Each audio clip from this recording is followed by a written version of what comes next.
మనిషికి మనిషికి ఒక బంధాన్ని కలగజేసే దేశం అన్నమాట మన భారతదేశం. అందుకు మనం ఈ దేశంలో పుట్టినందుకు మనం ఎప్పుడు కూడా గర్వపడాలి. ఎందుకంటే ఒక చైనా ఉందంటే చైనా గురించి ఆలోచిస్తారు, ఒక అమెరికా ఉందంటే అమెరికా గురించి ఆలోచిస్తారు, జపాన్ ఉందంటే జపాన్ గురించి ఆలోచిస్తుంది. కానీ భారతదేశం అంటే ప్రపంచం గురించి ఆలోచిస్తారు. ఎందరో మహానుభావులు పుట్టినటువంటి దేశంలో పుట్టాం మనం.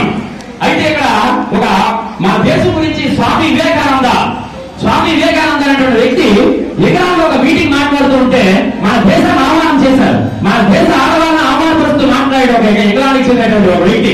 ఏమన్నా తెలుసా, స్వామి వివేకానంద మాట్లాడుతున్నాడు, అందులో నిలిచిపోయిన ఒక వ్యక్తి వచ్చి ఇలా వచ్చాడనమాట. ఏ వివేకానంద ఇంత మాటలు మాట్లాడుతున్నావు కదా, నువ్వు నీ దేశం గురించి ఎంత గొప్పగా చెప్తున్నావు, ఏంటి మరి నీ దేశ సంస్కృతి ఏంటి, నీ దేశ సాంప్రదాయం ఏంటి, మీ దేశ ఆడవాళ్ళు అంటారు కదా, కానీ ఎవరికి కూడా కనీసం సెకండ్ కూడా ఎవరు, ఇది నీ దేశ సంస్కృత అని అన్నాడు. అప్పుడు వెంటనే స్వామి వివేకానంద ఏమన్నాడు తెలుసా, నిజమే, మా దేశ ఆడవాళ్ళు ఎవరికి సెకండ్ ఎవరు నిజమే, నీ దేశంలో ఉన్న యువరాన్ని ఉంది కదా, ఆ యువరానికి సామాన్యమైన పౌరుడు ఈ సెకండ్ ఎవరగలరా అని అన్నాడు. లేదు లేదు ఇవ్వలేడు. అయితే మా దేశంలో ఉన్న ప్రతి ఆడది నీ దేశ యువరానితో సమానం అన్నాడు. అది దేశం మీద ఉన్నటువంటి భక్తి.